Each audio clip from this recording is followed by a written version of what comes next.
Today, we are so happy to have and welcome back to our center, Reverend Dr. Raymont Anderson. He is a professional educator, visual artist, performer, American Sign Language interpreter, and author. He's an ordained CSL minister and serves as the founding minister and the spiritual director of the Center for Spiritual Integrated Arts, which is a center for spiritual living teaching.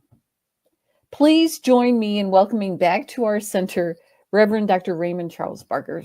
Oh my God. I kept saying that. Dr. Raymont Anderson. Boy, that's a huge thing, right?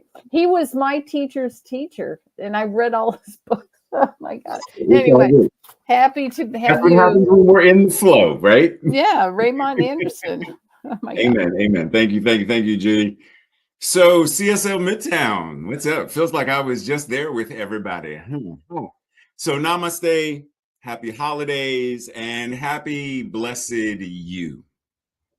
So today we're talking about this idea of, flow. And we've often said things like, be like water, go with the flow, et cetera, et cetera. We've said it, we've heard it quite often. And one of the things that I've come to realize a couple of years ago is this idea of what it means to live beyond the beyond by living what I call a trans-spiritual life, which in and of itself is what it means to embody this divinity, to embody all of this awareness, to embody spiritual principle as a way of life.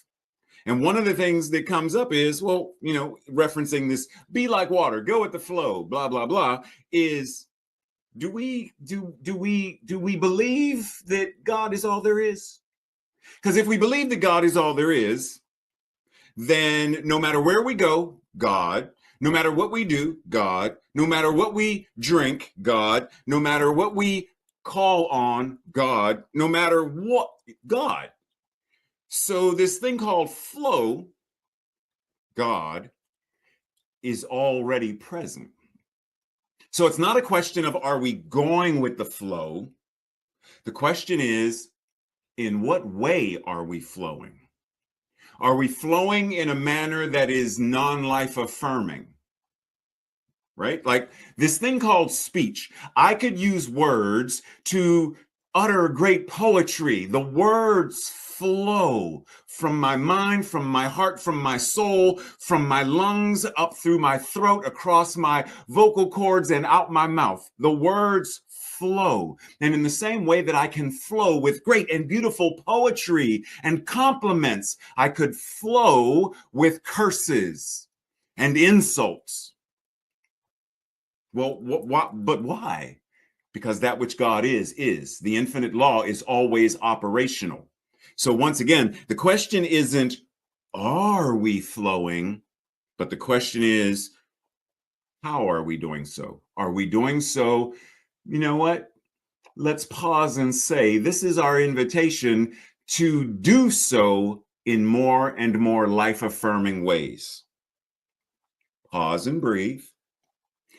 Ernest Holmes said, in dealing with this subtle power of mind and spirit, we are dealing with a fluent force. Take that word in for a second, fluent. It is forever taking form and forever deserting or abandoning or leaving one form that it has taken in order to take on another form. Dr. Holmes goes on in another place to say, spirit fills, and that's what I just said a little bit ago, God is all there is. Spirit fills all space and animates every form. That includes this Blistex, this highlighter. God animates every form. Therefore, spirit is the true actor in everything, of everything, as everything. But spirit can only act for us by acting through us and as us. God can only give us what we willingly choose to accept and act upon, what we embody. We must resolutely resolutely determined, be convicted to see and to accept that spiritual substance is forever and ever flowing to us, flowing through us, flowing as us, as the supply for all that we need, all that we desire. Breathe. Because we're using words like, Dr. Holmes just used. Fluent, fluid, flow, blah, blah, blah, blah, blah. But how often do we pause to check in with what do these words mean? So fluent, eloquent, expressive, fluid, something that flows easily, flow, to move, to proceed, etc. So in what way are we allowing that which is the divine of us to be fluent? Just like with a language. If I am fluent in a language, then I'm not going to note the difference. Someone who says, hola, como usted, hola, como, is that individual fluent? Certainly not. The goal in learning and acquiring another language is to be fluent, to allow the words, the language, the culture to flow easily and effortlessly. Do we allow God as us to flow easily and effortlessly? Or do we, now note, pause, because once again, it is flowing always. Are we allowing it to flow? Are we embodying it to flow in a way that we desire it to flow? Because once again, if I'm sitting back and I hate my life. Oh, everything it's so horrible. And the country's going to hell in a handbasket. And that's too spicy. And that's too cold. And once again, the flow is occurring, but it is flowing in a non-life affirming way because all I am doing is bemoaning and complaining. But it's still the flow. And even when a riverbed has gone dry, the water is no longer flowing, but that which God is, that which life is still there. It's still flowing. The air still flows through the space. The molecules still flow through the soil. All of the insects, etc., they're still in motion. Flow, God, life itself is always flowing.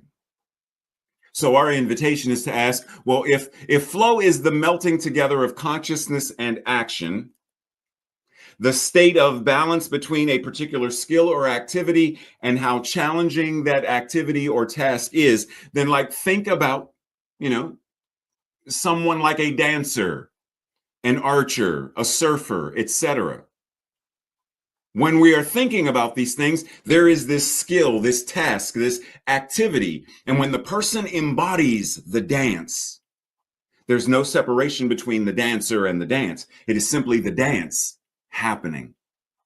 When the surfer is surfing and there's this complete oneness, there is simply the activity of surfing, the demonstration of balance and motion, the expression of. This occurs with everything. So once again, our question, our invitation, how often do we allow ourselves to be confused?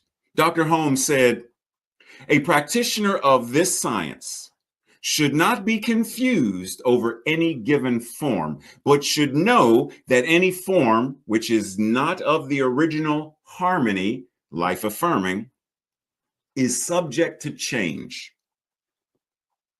How often do we allow ourselves to be confused? Right? Like think about, what's an example? Think about, the Plato's allegory, and the people are in the cave and they're looking at the shadows, and they think the shadows that are being projected, they think they're real, and they're not. We allow ourselves to be confused by conditions, by experiences, and we think that the absence of money, I only got 2 nickels to rub together in my bank account, we all automatically say that means poverty. Well, is that poverty? Or is that simply a demonstration of a certain economic experience or condition, which can be changed? But if we confuse it, then we're going to continue to say things like the rich get richer and the poor get poorer, as though it is a divine truth, and that it's not. Soren Kierkegaard said, there are two ways to be fooled. One is to believe what isn't true, and the other is to refuse to believe what is true. That's a mic drop moment right there, because then we are invited once again to come back to the space and ask ourselves, in what way am I refusing to believe what is true? I mean, if we think of, we know water, and we use this water as the example of fluidity, et cetera. And you can pour water into any container, et cetera, et cetera. And do we ever get confused and think that somehow the water is that shape? Meaning that if we take the water out of it, it's going to retain the shape of what it was just in. But it's not. But we don't fool ourselves to believe that it is. As children, and we saw shadow puppets and stuff on shadow things on the wall and all kinds of things referencing, we didn't become fooled per se. Now, as children, we believed. But as we grew older, we didn't believe that the shadows were in fact reality, even though the shadow is in fact real. But the shadow of a bunny rabbit is not a bunny rabbit. Breathe. So once again, how are we ensuring that we are not being fooled to believe in lack and scarcity as though it is a thing, a power in and of itself? To ensure that we do not believe that evil is a power and a thing unto itself. See, we can go to the movies and we can see, Cynthia Erivo in Wicked, and we don't, that's a witch. Ooh, we know that it is a character called Elphaba, portrayed by an actress called Cynthia Erivo, and series of. We don't let those things fool us. When we see the great master chocolatier Amaury Guichon, create a phoenix using chocolate as the sculpting tool, we don't see the sculpture and think, oh my goodness, it's a phoenix. We understand that it is a sculpture of, it is a representation of. We don't let these things fool us. So then why do we allow things referencing our divinity? Why do we choose to not buy into, to embody, to be convicted of the infinite flow of life? Why do we continue to combat evil? Dr. Holmes said, if we seek to combat evil, we should be very careful. Well, the very is my emphasis. We should be careful that we do not make evil real. There is a place in the mind which intuitively knows that good overcomes evil. And there is a place which knows there is no evil to overcome in the first place. Our argument then is between the experience of what we call evil and the solid conviction that good is the only reality. And when I say good, I'm saying good in the way that Emma Curtis Hopkins would say, my good is my God, and vice versa. My God is my good. Those words are interchangeable because that which God is the infinite expression of goodness itself. So what is our invitation referencing this? What is our practice in don't combat evil, and actually evil you can't overcome because like evil's not a real thing. Okay, so follow me on this. This is a Reverend Ray remix of what we just discussed. If we seek to eradicate evil, we must ask, what is the consciousness that makes a person's mental equivalence that of evil? What we call evil as a behavior while being very real is not a not real as a force. The devil, etc., demons, is not a real force that is outside of our control. There is no evil, meaning no adversary, no devil that we need to overcome. Our practice then is between the experiences of evil and a solid conviction that there is good that comes from engaging in healing, which is the only reality we are invited to act from. We act from the reality in the same way that physicians act when they are in the operating room. They understand this illness, this disease, but they don't act as though it is, oh my goodness, however will we? They understand there is a scientific, a medical process to address this. Are we not invited to do the same thing as metaphysicians? To see a thing and address it in consciousness. So when we see racism, sexism, homophobia, etc., let us ask, what is the dis-ease when we see these things? And when we understand, well, what is the dis-ease? What is the flow of non-life affirming demonstration of consciousness, which then our invitation is, well, what will heal that? What created racism as a consciousness? What will heal it? What created poverty as a consciousness? What will heal it?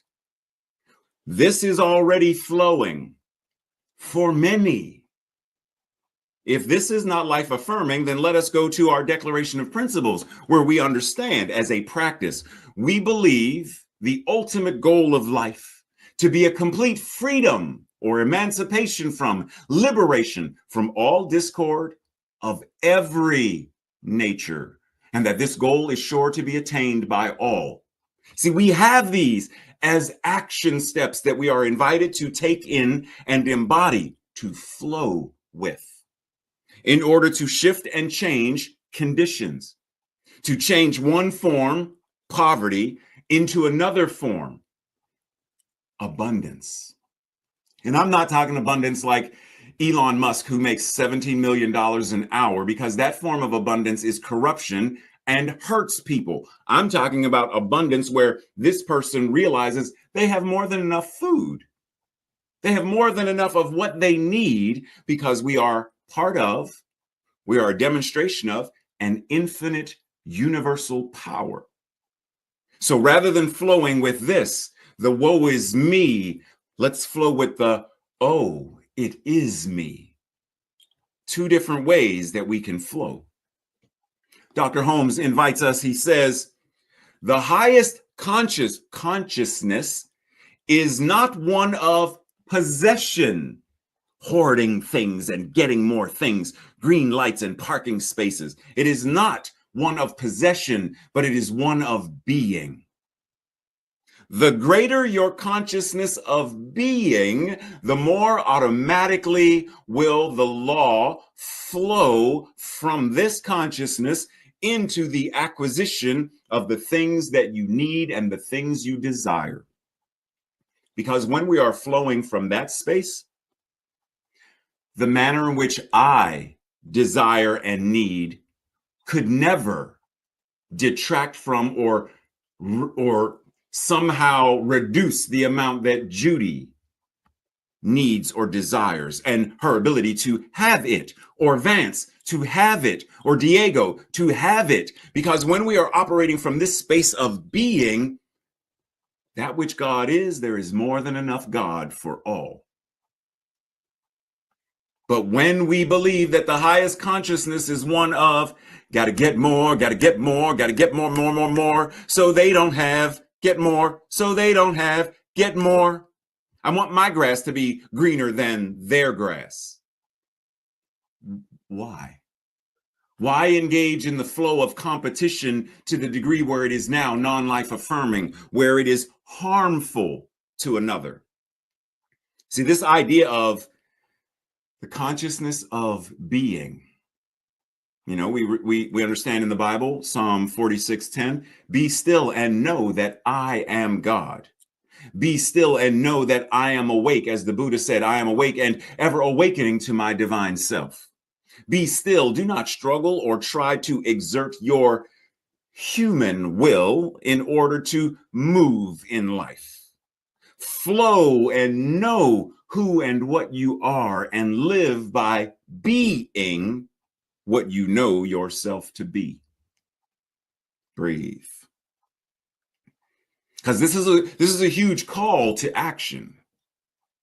And I invite you to come back and review the slides and images and quotes and sit with them in meditation. Breathe. Because this is a lot to ask. To know that you are God and be it and show up as it. To allow the infinite flow. There is only one life to flow in, through, and as you without having any of the indoctrinated obstacles. Emerson said, there are no fixtures in nature. The universe is fluid and volatile, meaning combustive and explosive, and permanence is but a word of degrees. Our world, seen by God, is transparent law, not a mass of facts. The law dissolves the fact and once again holds it fluid. Once again, this is simply inviting us to understand that change is inevitable. Change is the nature of, impermanence is the nature of the divine. Being in a space of, I understand this, being in a space of, I operate within this, gives us greater power to show up in our lives as the divinely magnificent beings we are, God showing up, incarnating itself as us. You know, Buckminster Fuller said, there is nothing when you look at a caterpillar, there is nothing when you look at the caterpillar that says that's going to turn into a butterfly. There is absolutely no evidence of that. And yet, the divine impulse of creation, it's already there, well before that form takes place. Is the form of peace on earth, goodwill to all already here?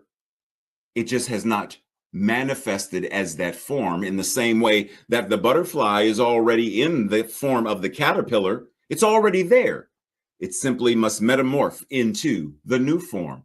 Fluid flow. You get the drift. The things, a world that works for all. Is it already here? Yes.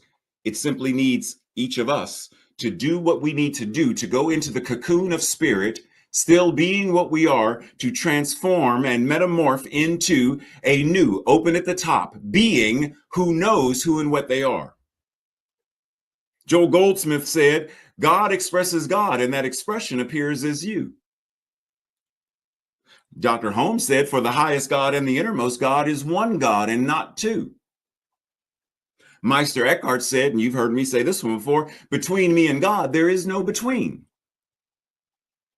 Dr. Holmes, the life within you is God. Whatever is true of God is true of your life, since your life and the life that is God are not two, but one. And lastly, Dr. Holmes invites us, for the only God you and I will ever know is the one that we embody. Never forget that. Never be fooled to believe something else. And so when Margaret Mead said, never doubt that a small group of thoughtful, committed individuals can change the world, in fact, it's the only thing that ever has.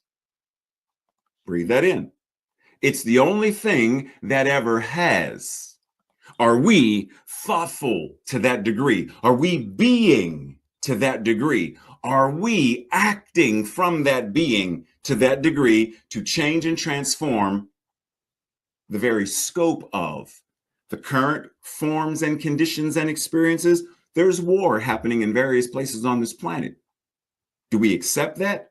Or are we willing to be that thoughtful group of individuals who come together of like mind, of like consciousness, in the infinite flow of a life-affirming goodness that is wholeness, perfection, and completeness individualizing itself as each one of us. And because we know that, we act on that knowing, and we change the world. Breathe. And so as we get ready to close, I simply offer you this. Everything that you read in the Science of Mind textbook, every time you read the name God, source, spirit, the thing itself, etc., insert your name and simply be present to how does it feel to know that that power and you are synonymous, because there is only that which it is, and it is showing up in, through, and as all that is. Be it and flow. Namaste. Blessings.